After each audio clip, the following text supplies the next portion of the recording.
Estimada y estimado asistente, en la sesión de hoy vamos a terminar de ver lo que ha significado el racionalismo y su crítica para el avance de las ciencias sociales.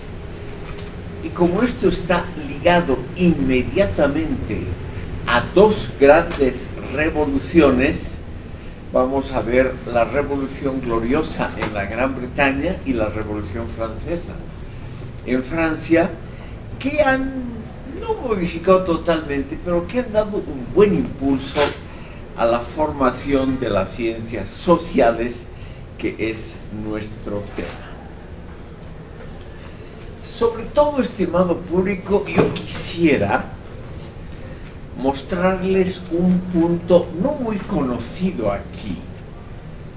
Como ustedes tal vez saben, en las últimas décadas en toda América Latina y especialmente en el área andina, se ha establecido con mucha fuerza una corriente que podríamos llamar anti-occidentalista o antirracionalista, en parte manejada por representantes del indianismo, indigenismo, catarismo y corrientes afines, las cuales van a ser tratadas. Vamos a dedicar 2 sesiones posteriores a estas corrientes.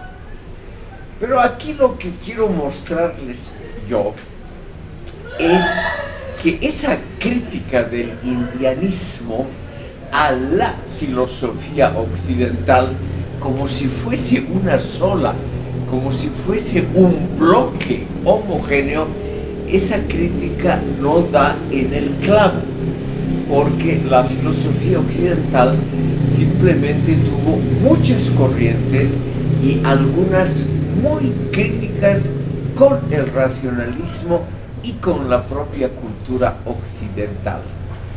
O sea, en una palabra, nunca ha existido un bloque homogéneo, unitario, que se llame racionalismo o cultura occidental, sino varias corrientes, muchas de ellas contrapuestas unas a otras, y la más importante ha sido la unida a la memoria de un italiano, uno de los creadores de la sociología como la conocemos hoy, Gian Battista Vico. Aquí tienen ustedes el nombre y los datos vitales de este humilde profesor de Derecho, era jurista, un humilde profesor italiano.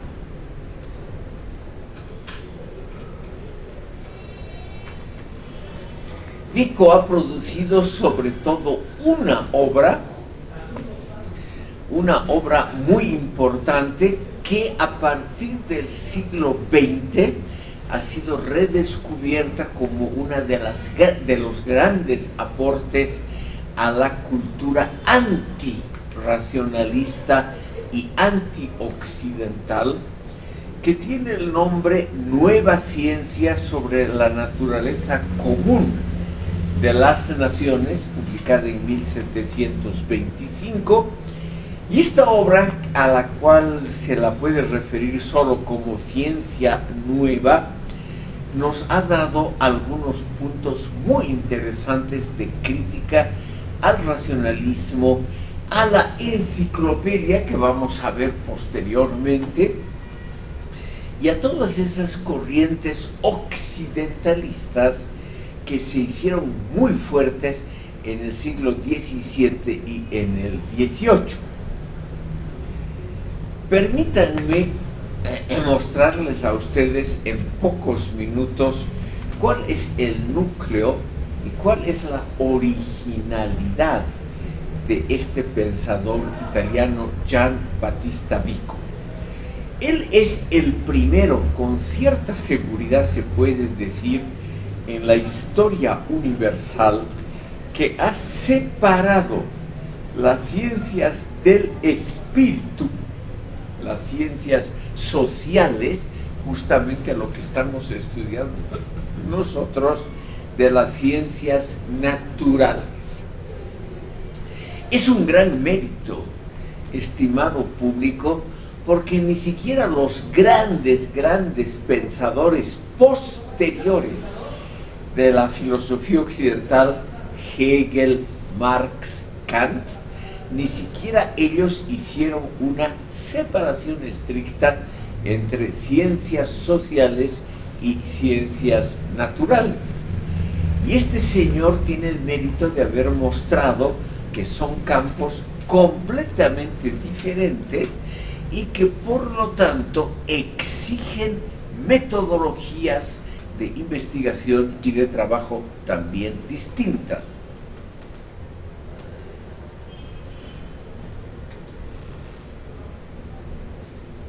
Veamos, estimado público, cómo diferencia Vico las ciencias naturales de las sociales y cómo él cree que el racionalismo, las matemáticas, o sea, el núcleo del racionalismo occidental solo puede aplicarse a las ciencias naturales, incluida la matemática, pero no a las ciencias sociales. Es el primero que postula la idea hoy generalmente aceptada de que las ciencias sociales tienen una lógica interna muy diferente de las ciencias naturales y que por lo tanto el racionalismo y los grandes avances que ha tenido la cultura occidental no se refieren a las ciencias sociales, sino solo a las naturales.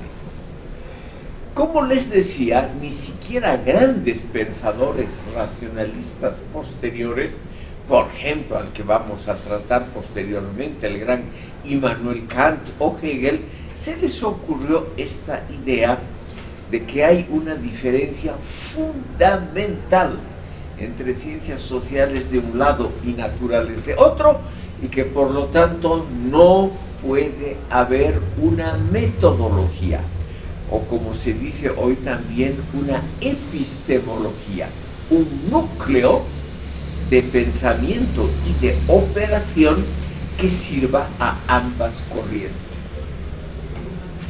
¿Por qué? Vico tiene la idea, y ustedes van a ver que esta idea ensalza las ciencias naturales las ciencias sociales sobre las naturales. Ese es su gran mérito, porque él cree que las ciencias naturales, las matemáticas, la física, la química, la biología, estudian un universo dado, un universo que no ha sido creado por el ser humano y que el ser humano solo trata de adentrarse, de comprender el mundo natural sin haberlo creado.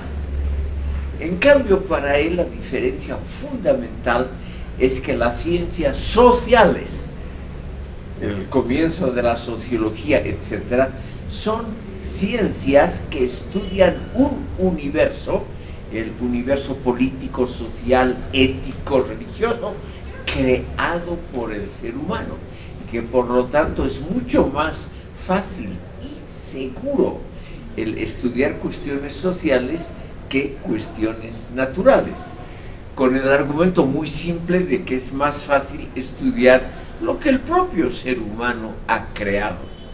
Por ello, dice Vico, el estudio de las ciencias sociales es estudiar lo que nosotros mismos hemos creado a lo largo de siglos. O de milenios. Y que por lo tanto, como es una creación humana, nosotros nos equivocamos menos al estudiar lo que nosotros mismos hemos producido. Entonces, aquí viene algo que en su época era muy original. Estamos hablando, ustedes ven, el libro fue publicado en 1725, Estamos en la época en que Newton acaba de descubrir la ley de la gravitación universal. Galileo ha hecho otra serie de descubrimientos en ciencias naturales. Se ha comprobado que el sistema propugnado por la Iglesia Católica, el sistema geocéntrico del mundo, está equivocado. La astronomía ha hecho avances notabilísimos y por lo tanto estamos en medio, estimado público, comienzos del siglo XVIII, de la prosperidad, el avance y el prestigio de las ciencias naturales. Y naturalmente, como las ciencias naturales tienen ese enorme prestigio, entonces la idea es muy simple: hay que imitar la metodología para las ciencias sociales. Y aquí viene este señor que nos dice: no es así.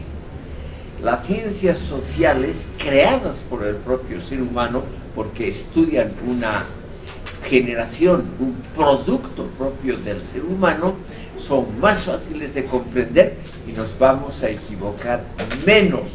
En cambio, las ciencias naturales creadas por Dios, la naturaleza, los planetas, la vida biológica, etc., ahí nosotros solo podemos adentrarnos trabajosamente, laboriosamente. Pero en las ciencias sociales nosotros lo único que hacemos es recrear en nuestro cerebro lo que nosotros mismos hemos generado en la realidad. Entonces, él trata, estimado público, y eso es fundamental para la sociología, él trata de otorgar un nuevo prestigio a las ciencias sociales para que alcancen el prestigio enorme que tenían ya las ciencias naturales.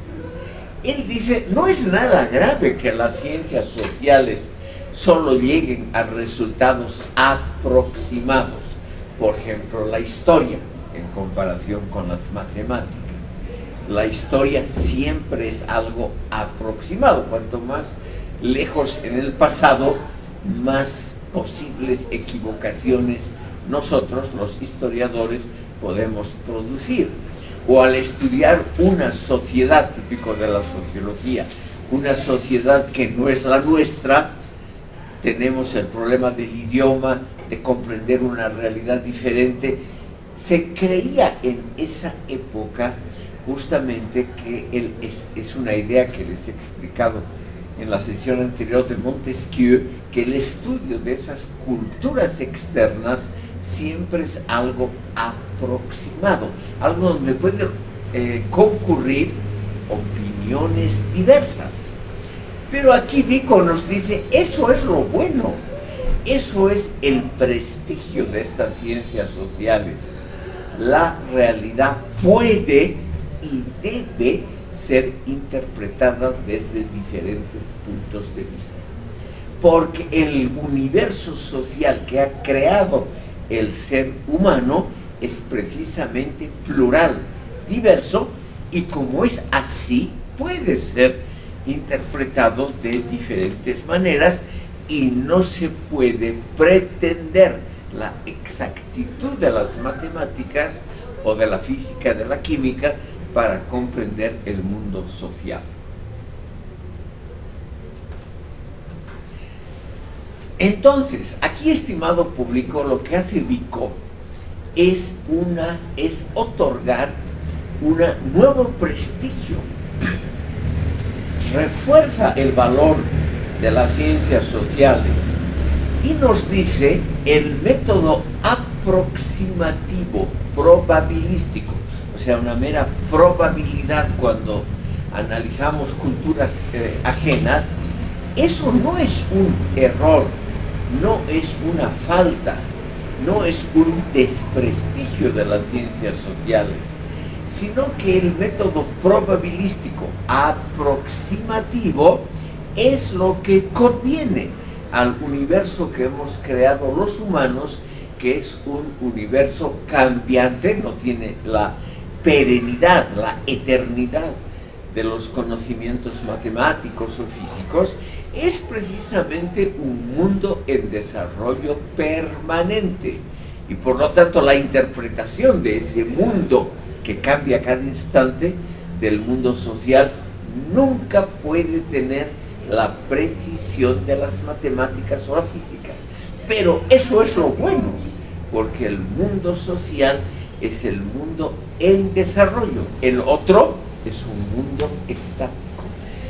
Aunque se le puede decir, y esto lo ha visto Vico, que la biología es también un mundo en desarrollo, él dice, una vez que se comprueba cómo funciona un organismo de un tipo, todos los de ese tipo son iguales. En cambio, los seres humanos, siendo iguales, siempre producimos cosas, es decir, sistemas sociales diferentes. Por lo tanto, la aproximación, la probabilística, o sea, el hacer cálculos solo probables, no definitivos, eso no es algo negativo, una cosa inferior, sino que eso nos demuestra precisamente la calidad superior del mundo social y de la ciencia que estudia ese mundo social en comparación con algo estático como son las ciencias naturales. Entonces, él nos dice, por ello es que nosotros podemos comprender todas las culturas humanas, todas las religiones de otros pueblos, todas sus mentalidades y sus prejuicios, porque nos podemos adentrar en la creación de los otros seres humanos, en el fondo, el esfuerzo de reconstruir la religión, las costumbres, o sea, el mundo social de otros pueblos, es algo que con un esfuerzo se puede lograr. No son mundos cerrados. Nosotros podemos comprender el mundo islámico, el budista, cualquier otro, haciendo un esfuerzo de comprensión. Y ese esfuerzo de comprensión, que siempre es un aproximarse al otro ser humano, a la otra cultura, eso siempre da resultados probables, no seguros, porque el estudio, porque el objeto del estudio también es probable. Los seres humanos van cambiando, entonces no es que nosotros nos equivocamos al estudiar un pueblo, una religión ajenas, que nos parece todo muy dudoso, etc. Eso es la realidad. El mundo social es el mundo nebuloso, es el mundo de la imprecisión, es el mundo del cambio, de la modificación permanente, y por lo tanto no es algo inferior a los conocimientos precisos de la matemática, la física y la química, sino que son conocimientos igualmente valiosos, pero cambiantes. Conocimientos que siempre pueden ser interpretados de otra manera igualmente válida.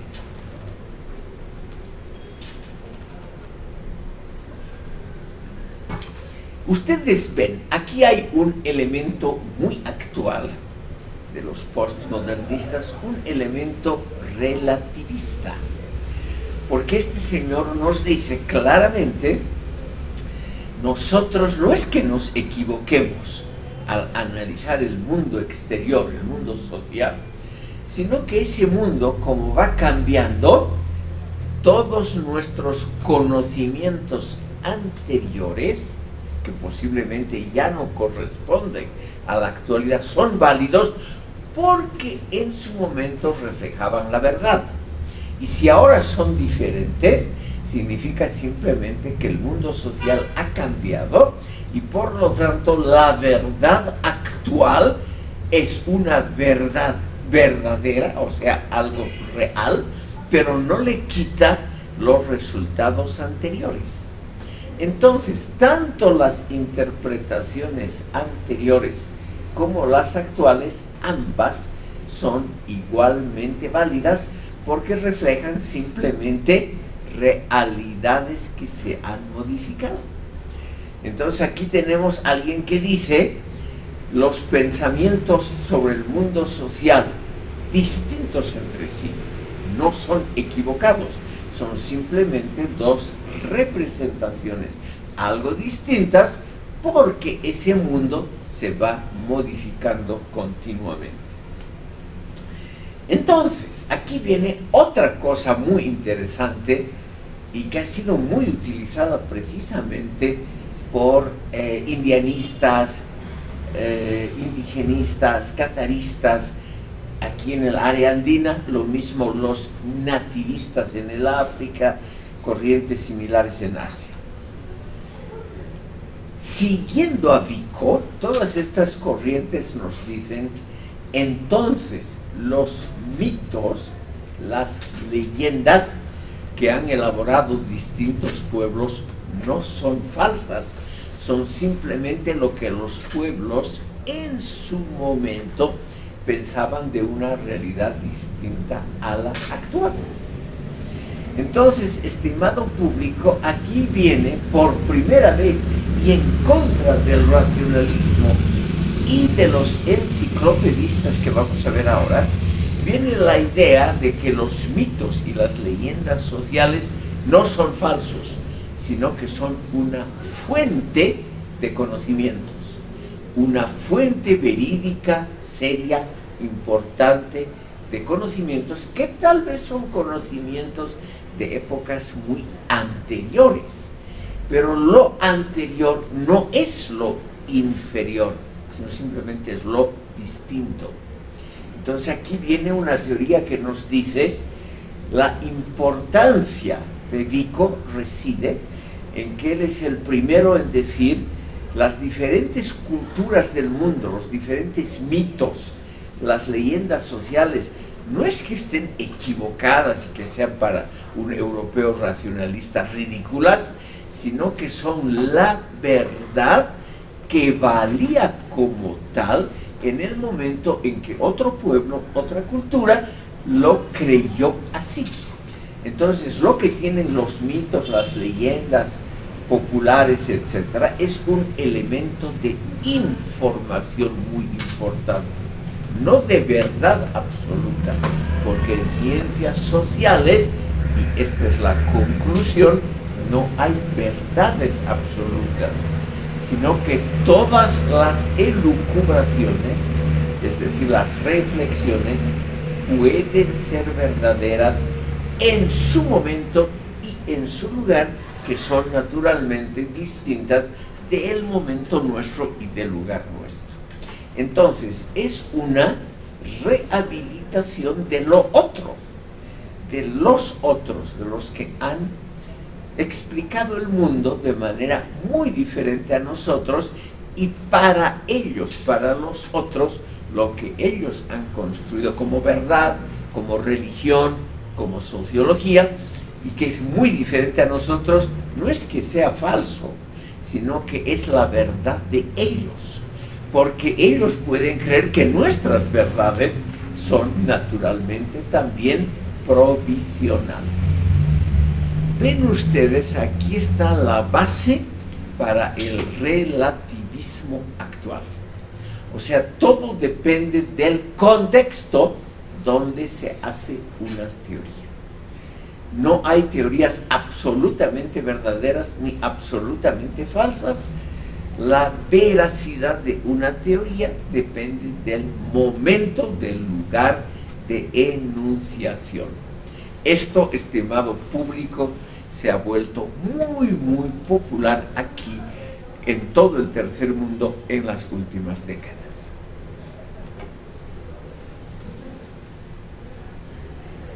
Entonces, igual que vamos a ver la filosofía andina en su parte sociológica en una sesión posterior, y vamos a ver la obra del compilador, no del creador, del compilador más conocido de la filosofía andina, que es el suizo Joseph Estermann, quien está ahora en Bolivia, ha retornado al país, y él, siguiendo esta línea de Vico, nos explica que la filosofía andina es verdadera para los andinos.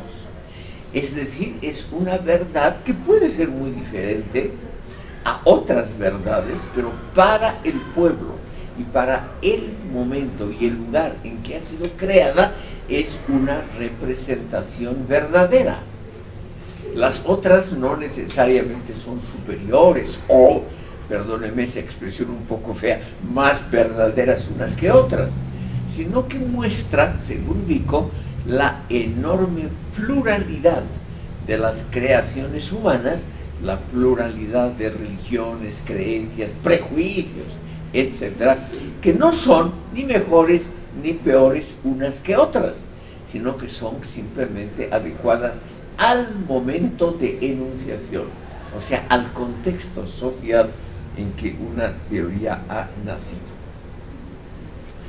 Por ello, Vico nos dice lo siguiente, que es el momento más duro de crítica al racionalismo y a la enciclopedia. Él nos dice simplemente: la razón occidental es válida y es muy apreciada y es una verdad para los occidentales, pero ese racionalismo no tiene por qué ser la última verdad para otros pueblos que pueden tener otras ideas, sobre todo en el campo de las ciencias sociales. Por las dudas, aquí Vico habla solamente de la relatividad de los conocimientos en ciencias sociales. Él separa totalmente las ciencias sociales, como lo hemos visto, de las ciencias naturales. O sea, toda su obra está destinada a mostrar la legitimidad, la verdad de las ciencias sociales, que según él son totalmente diferentes a las naturales y por ello tienen una legitimidad propia. No dependen del racionalismo occidental que los occidentales quieren, los enciclopedistas, por ejemplo, atribuir a todo el mundo. Los occidentalistas quieren que su conocimiento sea el único verdadero porque sería el racional y el científico. Y en cambio, Vico, como ustedes ven, sigue una estrategia doble para justificar su idea del relativismo. Esa estrategia doble es muy simple. Él nos dice, por una parte, que las ciencias sociales son totalmente diferentes a las naturales y que tienen una dignidad, un prestigio igual, siendo aproximativas, siendo solo relativas. Es decir, es una defensa de lo relativo, es una gran defensa de las ciencias sociales como completamente diferentes a las naturales y por lo tanto no tienen que tener la exactitud de las ciencias naturales. Obviamente, estimado público, esto ha sido muy criticado desde un comienzo. Los racionalistas, los más famosos, unidos en el grupo de los enciclopedistas, nunca han aceptado esa idea de Vico. O sea, la idea de que hay una separación enorme entre ciencias naturales y ciencias sociales, y luego la otra idea de que las ciencias sociales son válidas en su momento y en su lugar y que no pueden pretender una vigencia, una validez en todo tiempo y en todo lugar. Esa es la doble estrategia que sigue Vico.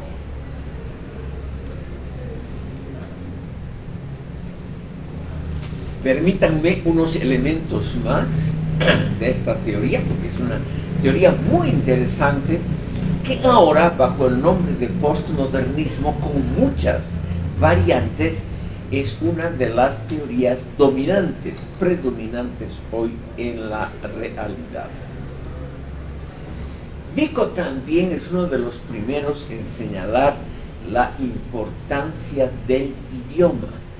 el idioma no solo es un mero instrumento para manifestar ideas, para comunicarnos, sino que cada idioma tiene una lógica diferente. Una lógica que no es mejor ni peor que la lógica de otros idiomas, sino que es simplemente diferente. Y al ser diferente, tiene una dignidad, una calidad igual que los otros idiomas.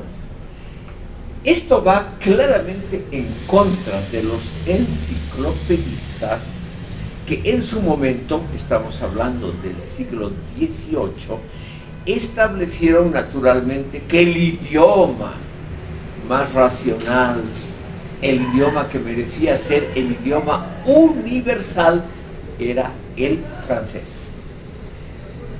Como ustedes son chicos del siglo XXI,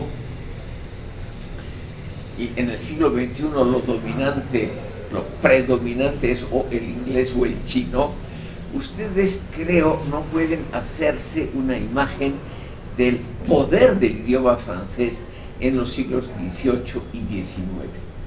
El francés era el idioma de la gente culta, era sobre todo el idioma de la clase alta mundialmente. Por ejemplo, la nobleza rusa hablaba entre sí francés, hablaban ruso solo con los sirvientes, pero entre sí hablaban francés.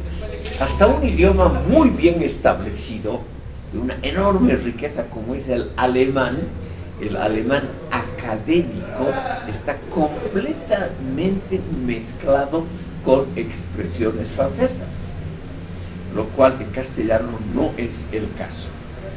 Entonces tenemos la idea de los enciclopedistas, sobre todo de Voltaire, de los más conocidos, etc., de que el idioma universal va a ser el francés por ser el más cercano a la ciencia, el más cercano a la reflexión racional.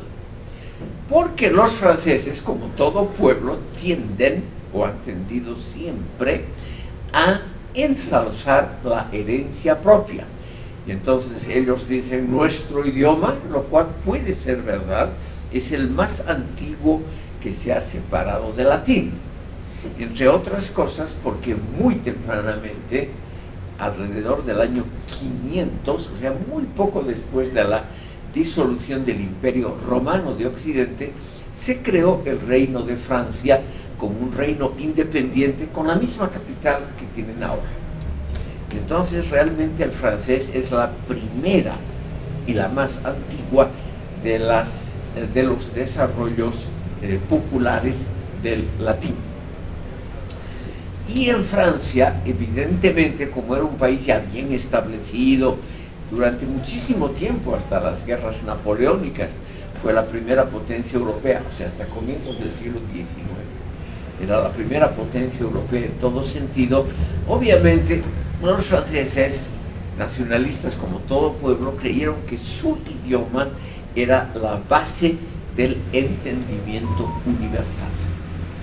Los enciclopedistas, que entramos a esto ahora, estimado público, eran un grupo de pensadores, literatos, novelistas, de todo un poco, que se reunían en París y discutían el desarrollo del mundo y de la cultura, y lo hacían obviamente en francés. Habían muchos extranjeros que también visitaban París en esa época, la capital cultural del mundo occidental. Ninguna ciudad podía competir en esos siglos XVII y XVIII, y gran parte del XIX, con el prestigio intelectual de París.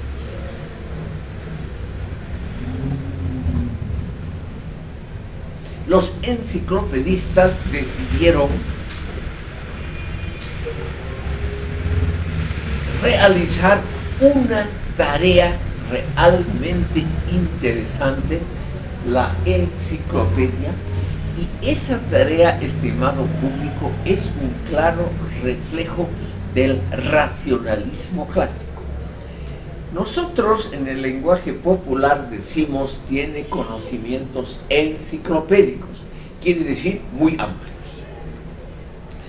Porque la enciclopedia tenía una meta central: estudiar y exponer todos los conocimientos del ser humano en todas las áreas del conocimiento, siguiendo un solo método, el método racionalista. Entonces, la enciclopedia es un diccionario enorme, el más popular del siglo XVIII, es la base de todas las enciclopedias posteriores, de todos los grandes diccionarios posteriores, porque trata todos los asuntos humanos en igualdad de condiciones. ¿Por qué digo esto? Porque Dios, que para muchos es lo más importante del universo, no está al comienzo de la enciclopedia, como en los tratados clásicos de la época, sino que Dios simplemente está bajo la letra D, como cualquier otro fenómeno universal. Imagínense ustedes, en la primera mitad, cuando salió la enciclopedia del siglo XVIII, eso fue visto como un atrevimiento inaudito. Es decir, Dios era una entrada como cualquier otra en un volumen muy posterior, creo que en el quinto o sexto, de un diccionario. Eso hoy nos parece normal, esa es la labor justamente de la enciclopedia, de que nos parezca normal. Pero en el siglo XVIII, estimado público, todavía cuando el catolicismo en Francia era la religión oficial del Estado, eso fue visto como una afrenta a la religión. Ese tratamiento racional de Dios, ¿qué significa racional? Significa que el fenómeno Dios es tratado exactamente igual que cualquier otro. Por ejemplo, el Estado, la sociedad, la prensa, cualquier otro fenómeno. La entrada de Dios está hecha en el mismo método de las otras entradas. Empieza con antecedentes, opiniones a favor y en contra, una entrada bibliográfica, quién ha hablado de ese fenómeno, quién ha dicho qué cosa, quién ha dicho lo contrario, y es el lector el que tiene que tener la última palabra, la última interpretación. La enciclopedia solo nos da insumos para que nosotros, al leer y ver opiniones diferentes sobre el mismo fenómeno, nos formemos autónomamente nuestra opinión sobre el fenómeno que consultamos. En la enciclopedia no dicen hay que creer en Dios, el catolicismo es la religión verdadera, nada de eso. La enciclopedia dice hay tales opiniones sobre Dios, hay tales religiones, a Dios se le atribuyen tales cualidades según las diferentes religiones, y los pensadores han dicho A, B, C sobre Dios, y usted, lector, fórmese autónomamente su opinión sobre este fenómeno. Eso, estimado público, es el racionalismo en acción. Y aquí viene este señor Vico que nos dice, es muy interesante lo que hace la ilustración y sobre todo los enciclopedistas, de querer abarcar con un mismo método todos los fenómenos, pero los fenómenos sociales deberían tener un tratamiento aparte. Ese es el gran avance de Vico sobre los enciclopedistas. De todas maneras, estimado público, tenemos que echar un vistazo a esta enciclopedia por la enorme importancia que ha tenido en el desarrollo intelectual del Nuevo Mundo y del Alto Perú. aquí les he puesto, si no me equivoco, aquí. Ha salido hace pocos años en castellano un estudio del historiador francés Clément Thibault sobre la Academia Carolina. El estudio es un estudio empírico que muestra con mucho detalle fuentes. Y este historiador Thibault nos muestra qué cosas se leía en la Academia Carolina, que era más interesante que la universidad que estaba al lado, San Francisco Javier de La Plata, hoy Sucre. Y este historiador, que ha hecho sobre todo un recuento de documentos inéditos, cosas que nadie estudia, cartas, recibos, de librerías, de aduanas, porque había un sistema aduanero en la colonia muy, muy preciso. Entonces, él, Thibault, nos muestra qué es lo que se leía aquí en el Alto Perú a fines del siglo XVIII y comienzos del XIX, y qué es lo que ha influido sobre aquellos revolucionarios que iniciaron la revolución de 1809, primero en lo que hoy es Sucre y luego en La Paz.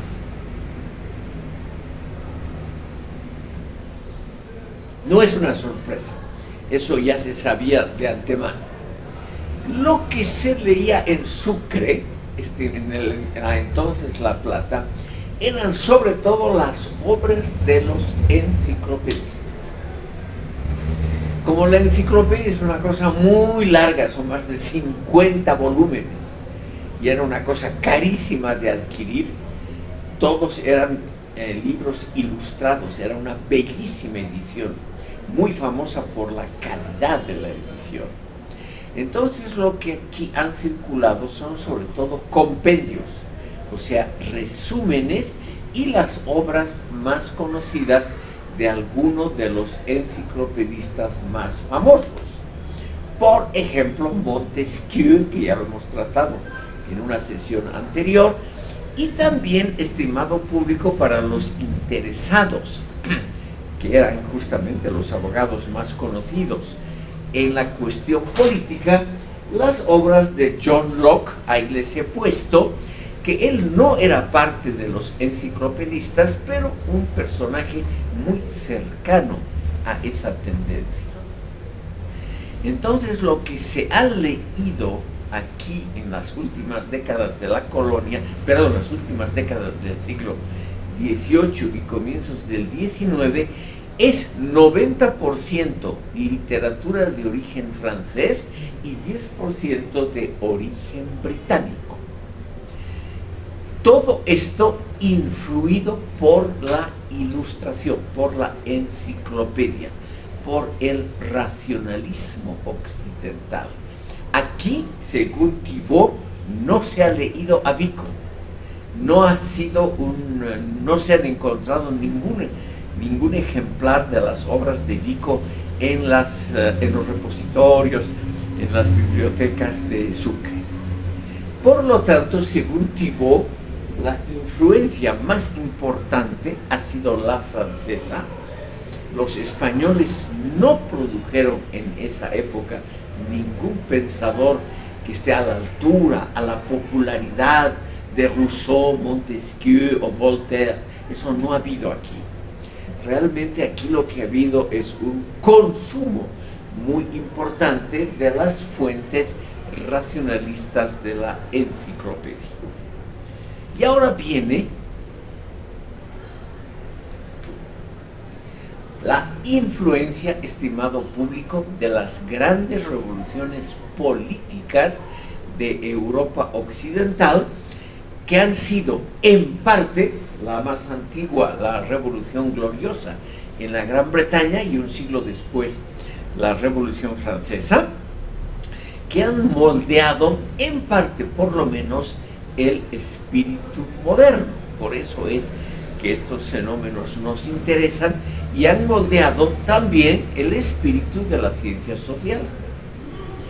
Por eso tenemos que echar un brevísimo vistazo, unos pocos minutos, a cada una de estas revoluciones solamente viendo en qué han influido sobre el desarrollo de las ciencias sociales. Una pequeña aclaración histórica que nunca está de más. La llamada Revolución Gloriosa en la Gran Bretaña ya se habían unido los antiguos reinos independientes de Inglaterra y Escocia, y desde el siglo XVII ya conformaban una unidad, el Reino de Gran Bretaña. Esta Revolución Gloriosa de 1688, últimos días de ese año y comienzos del 89, se llama así porque ocurrió sin derramamiento de sangre. No hubo ningún derramamiento de sangre. Y en Gran Bretaña, estimado público, esa Revolución Gloriosa significó la instauración del sistema parlamentario de gobierno y el fin para siempre de la monarquía absoluta. O sea, para Europa Occidental un gran desarrollo. O sea, se comienza con un régimen parlamentario con claros elementos democráticos, que es lo que la hace atractiva a la Revolución Británica, también en lo que hoy es América Latina.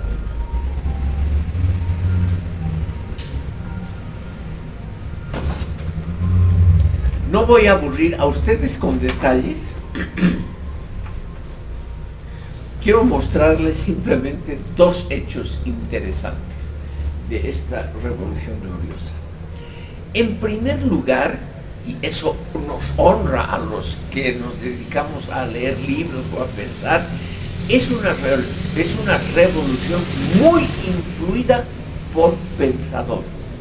O sea, realmente la opinión pública, ya habían periódicos, la opinión pública que se sedimenta en periódicos o en charlas habituales de café y en los salones, tiene por primera vez una importancia mayor que las Fuerzas Armadas, que la importancia del ejército, etc. Es una rebelión inspirada por el más grande de los filósofos británicos de esa época, John Locke, el padre del liberalismo. Como ustedes han debido notar, han surgido también en Bolivia actualmente algunos movimientos liberales, también aquí en La Paz, en Santa Cruz, el sábado pasado ha terminado el Congreso de los Estudiantes Liberales, con una afluencia de cerca de 1000 personas, lo cual no está mal para gente que tiene que pagarse el pasaje hasta allá, etcétera, etcétera. Y John Locke es uno de los héroes, es uno de los inspiradores del movimiento liberal hasta hoy, y por lo tanto un inspirador también de la sociología de tendencias liberales. John Locke es el que ha dicho que hay 3 libertades y derechos fundamentales: el derecho a la vida, el derecho a la libertad y el derecho a la propiedad privada. Eso, estimado público, hasta hoy es la base de todos los movimientos liberales en el mundo, por la importancia, reitero, el derecho a la vida, a la libertad y a la propiedad privada. Y ese ideario conformó en 1688 el núcleo de esa revolución pacífica. ¿Por qué fue pacífica? Porque el monarca de entonces, Jacobo II o Jaime II, de triste memoria en la Gran Bretaña, en primer lugar era católico en un país que ya era mayoritariamente anglicano. Luego este Jacobo II, inspirado por la monarquía absoluta de Francia, era la época de Luis XIV, Luis XIV, el monarca absoluto por excelencia, él quería obviamente imitar algo así. Él quería ser el gran monarca, el dueño absoluto de su país. Y en la Revolución Gloriosa lo que ocurrió es que todos los factores políticos se unieron, lo destronaron a él, pero no eliminaron a la monarquía. Eso es lo interesante. Fue una revolución solo parcial y pacífica. Lo destronan a Jacobo o Jaime II y ponen en el trono a su hija. La hija era de religión anglicana. O sea, dentro de la misma familia se queda la corona. A él, al rey, lo obligan, eso sí, a ir al destierro. Y la hija, que era protestante, con el nombre de María II, asume el trono. Ella, la verdad no es que yo quiera de ninguna manera difamar la memoria de este gran personaje femenino, era una persona de carácter un poco débil. Y entonces dejó las riendas del gobierno en manos de una persona que se crea en ese momento para dirigir los asuntos políticos, el primer ministro.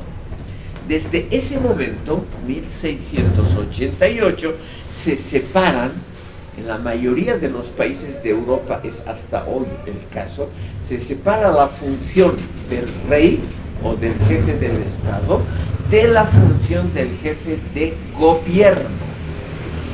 En todos los países de Europa Occidental que todavía son monarquías, España, la Gran Bretaña, los países escandinavos, Holanda, Bélgica, Luxemburgo, hay un monarca que reina pero no gobierna. El gobierno es ejercido por alguien que tiene la confianza del Parlamento. O sea, el peso del gobierno se mueve, estimado público, para siempre en esos países del monarca hacia el Parlamento.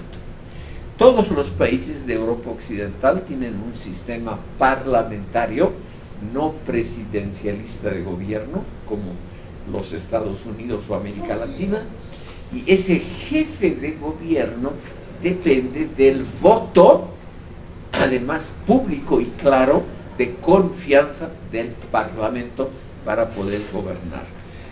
Cuando el Parlamento le quita la confianza al jefe de gobierno, lo que se llama el voto de desconfianza, automáticamente ese gobierno deja de existir.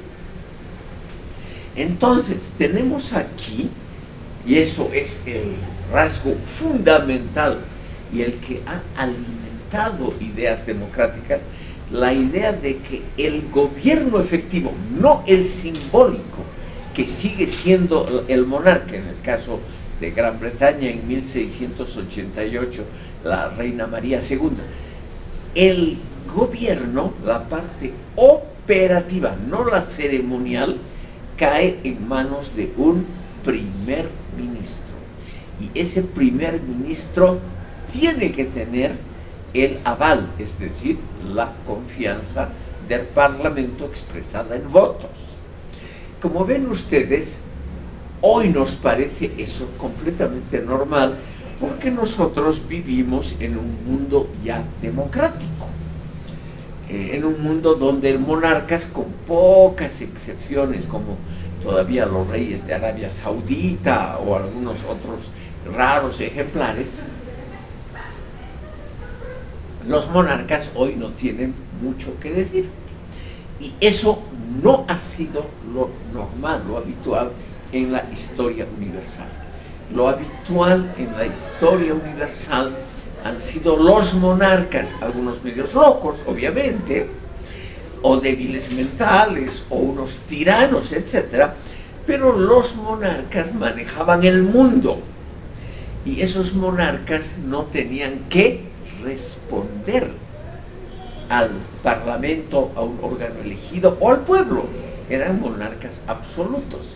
En la inmensa, inmensa mayoría de los países de este planeta, hasta bien entrado el siglo XIX, eran monarquías absolutas. la China, el Japón, el Imperio Ruso, los países islámicos, unos cuantos siguen hasta hoy siendo monarquías absolutas, como Arabia Saudita, Omán, Kuwait, los Emiratos Árabes Unidos, países donde no hay parlamento, no hay partidos, no hay constitución, etc. Eso era, estimado público, lo usual en la historia universal. Entonces, aquí, otro órgano, el Parlamento, se convierte en el primer poder del Estado. Y es un órgano, en primer lugar, colectivo, conformado por relativamente muchas personas, y es un órgano elegido por voluntad popular. Quiero aquí aclarar, para evitar una confusión, que hasta bien entrado el siglo XX, también en Gran Bretaña existía el voto censitario. O sea, una gran parte de la población estaba excluida del derecho al voto. En Gran Bretaña, hasta la Primera Guerra Mundial, las mujeres estaban excluidas del voto y aquellos que no tenían una renta determinada. ¿Cómo fue en Bolivia hasta 1952? Aquí, estimado público, el que no sabía leer y escribir y no tenía una renta mínima, estaba excluido del derecho al voto. Por eso es que una de las conquistas del movimiento nacionalista revolucionario con la Revolución Nacional de 1952 fue la instauración del llamado voto universal.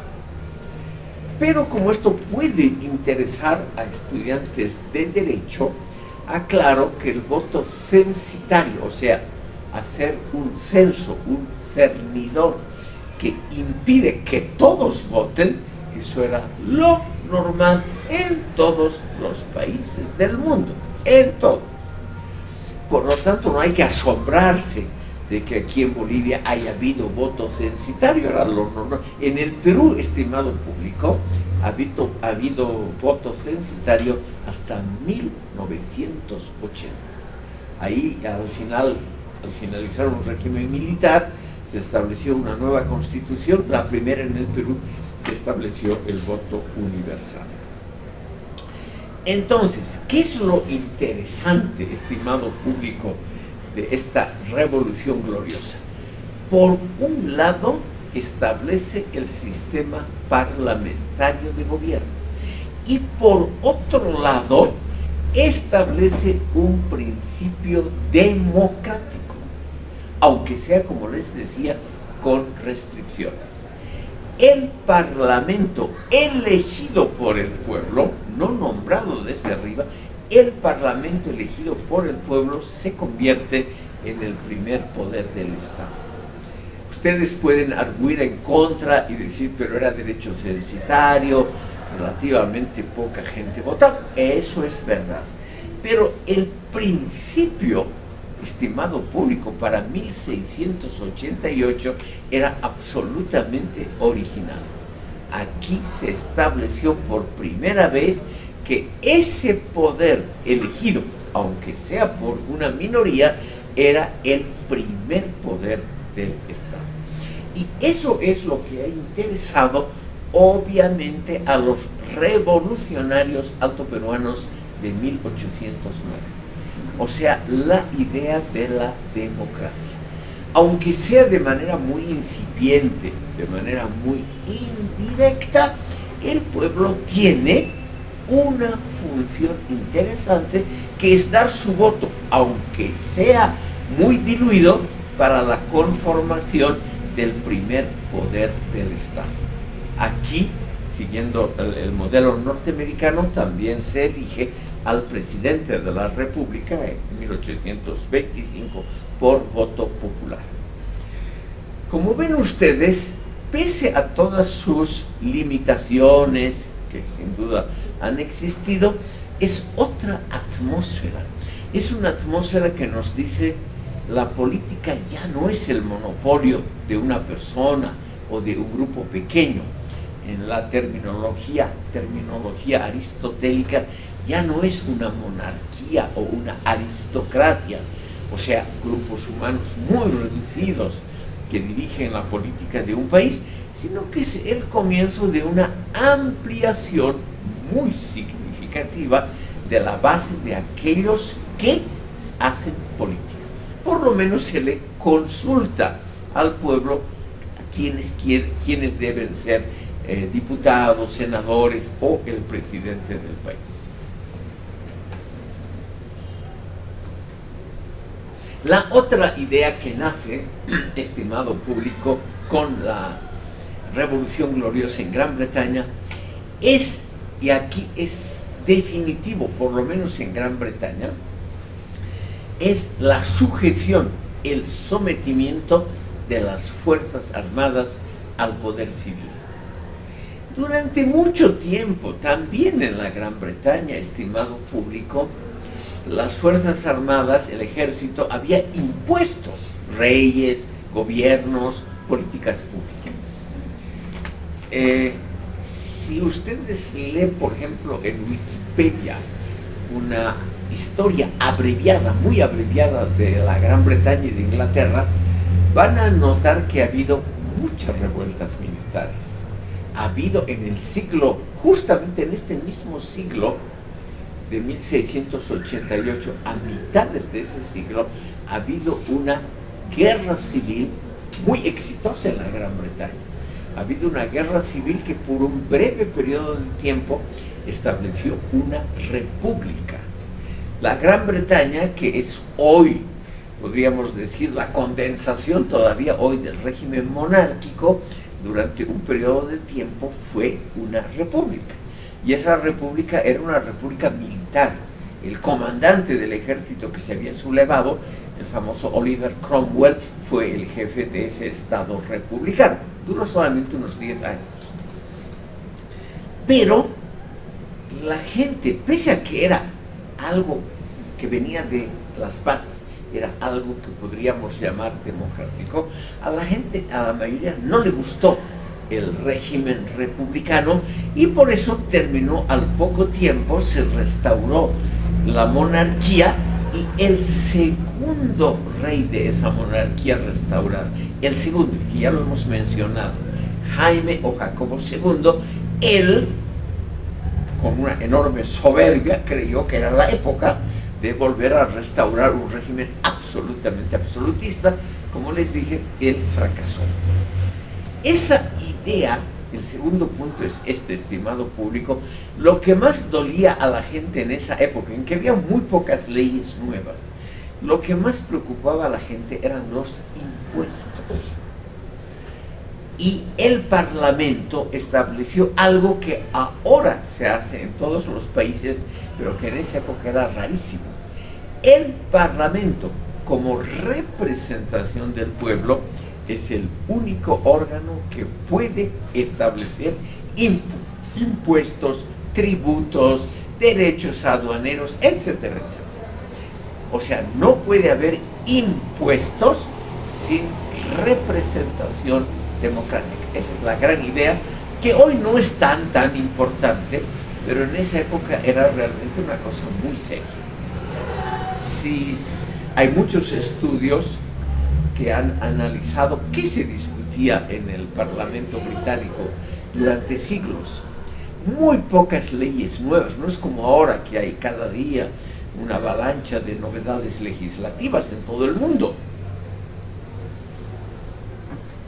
sino los parlamentos lo que hacían era votar impuestos, porque realmente era una cosa muy importante.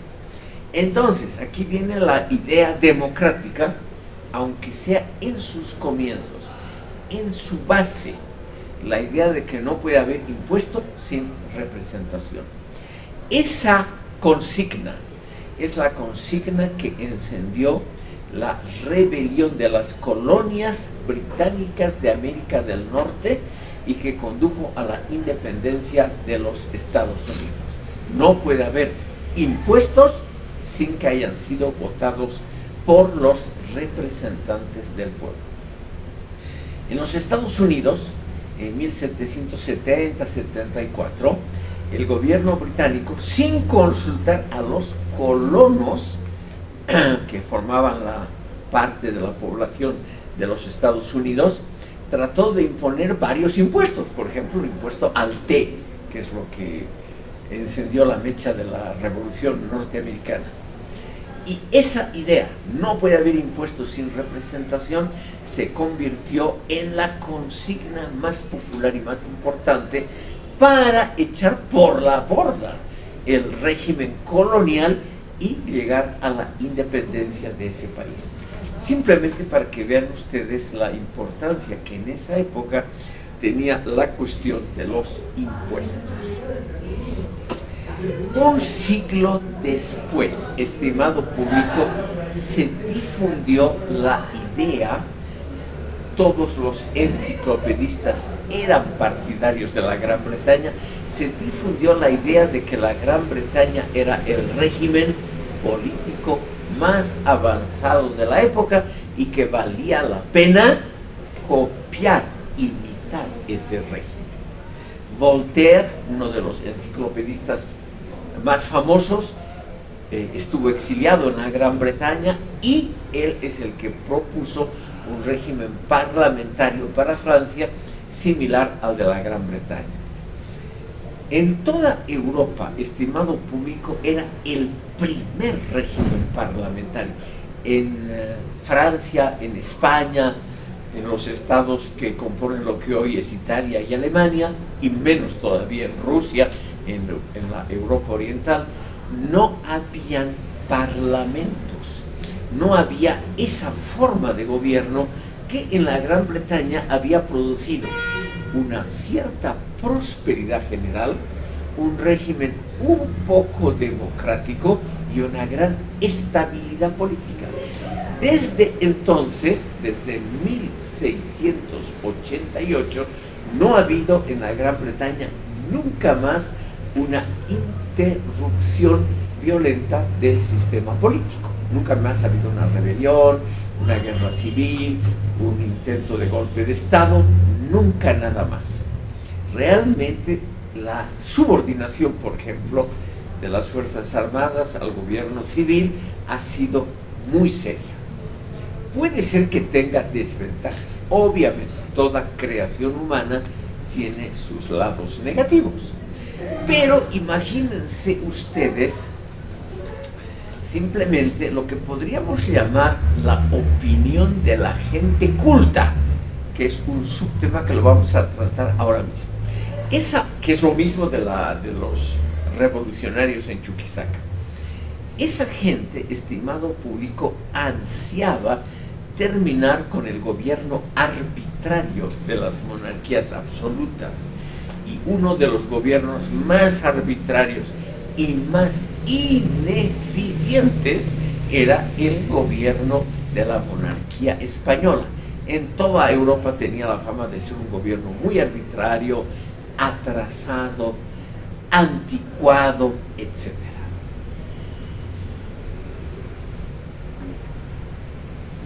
Entonces, había la tendencia a copiar lo que funciona bien.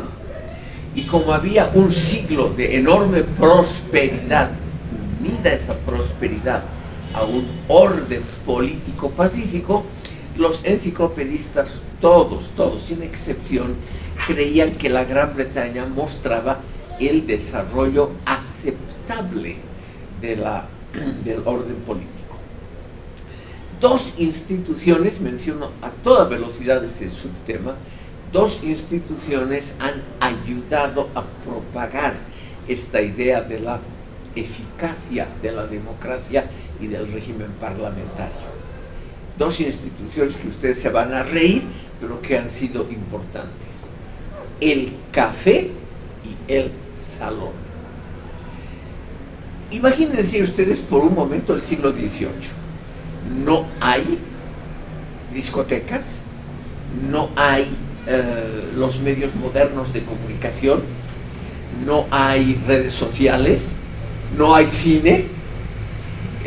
Es decir, la gente tiende a aburrirse muy fácilmente, sobre todo la gente de capas medias y altas que no tienen necesariamente que trabajar, por lo menos no tienen que trabajar todo el día. Entonces, ¿qué hace la gente? Para, en parte, divertirse, en parte para acopiar novedades, etc. Se empiezan a reunir en dos instituciones que se van formando justamente en Francia a partir del siglo XVII.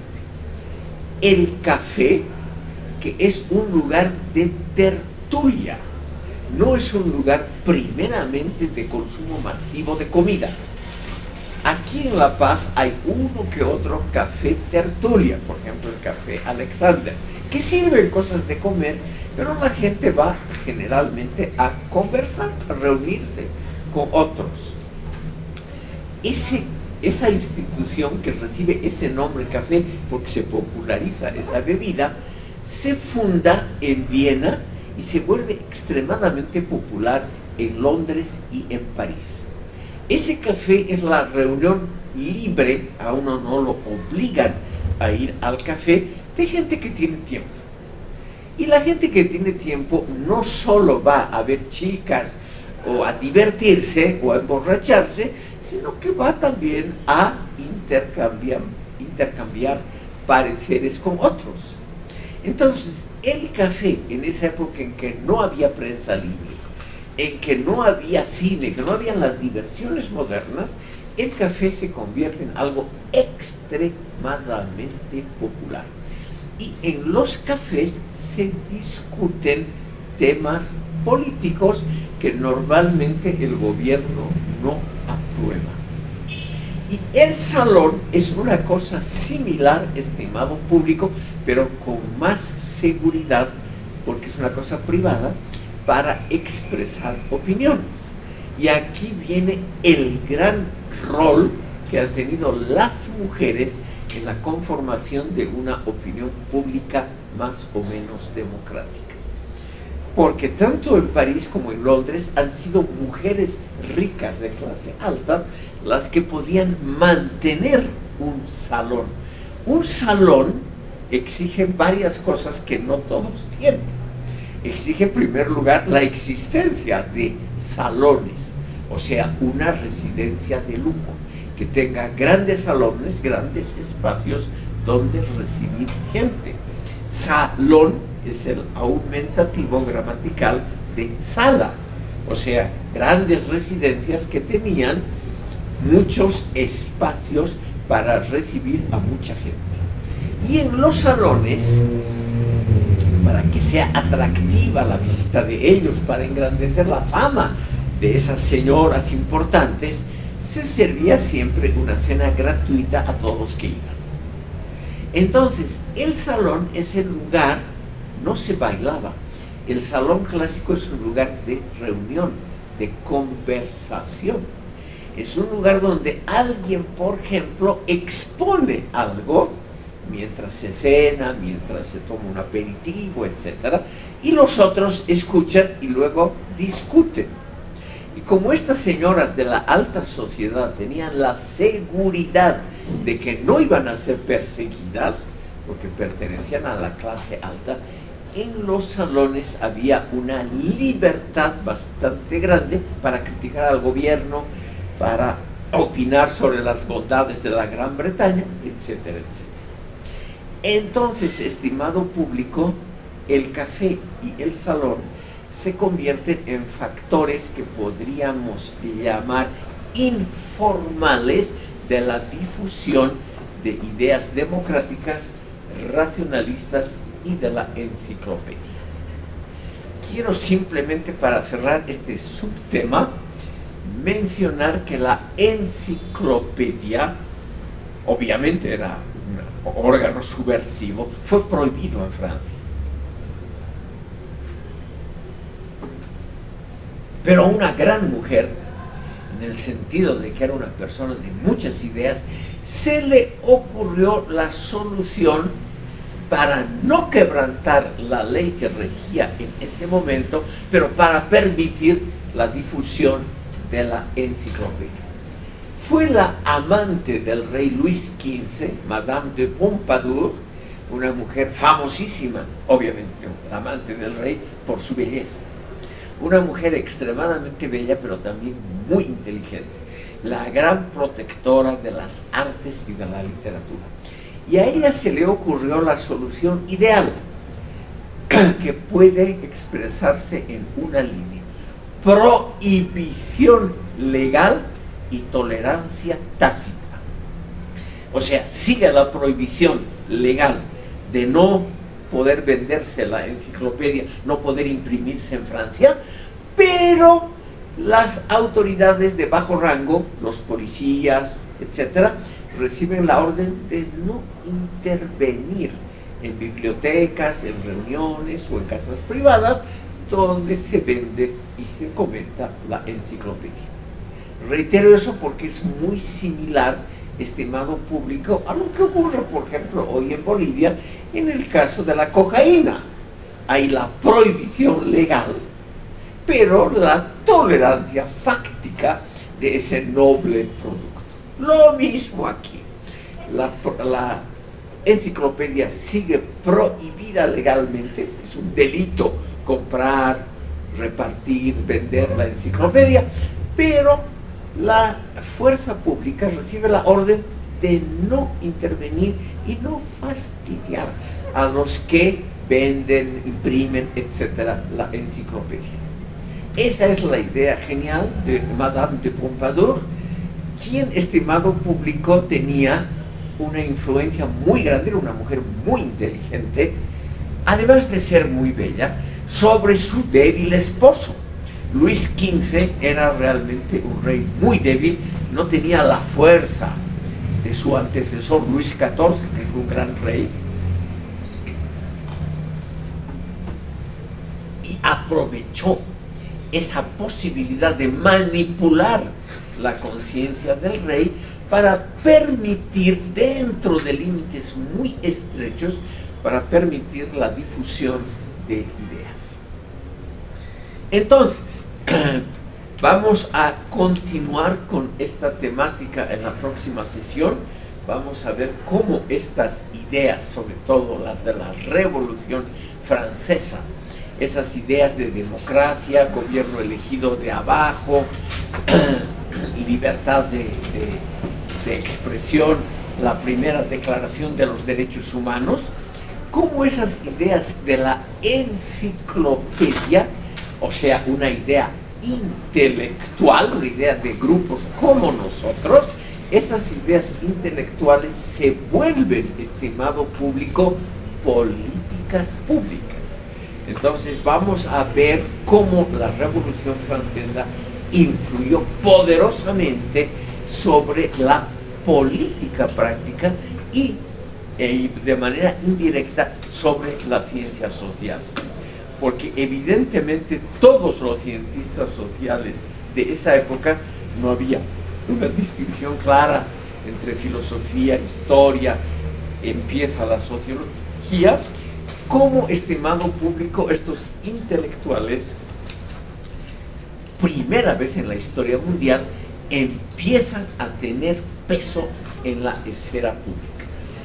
No tanto la Revolución Gloriosa, pero claramente la Revolución Francesa, de un siglo después, 1789, es una revolución hecha por pensadores.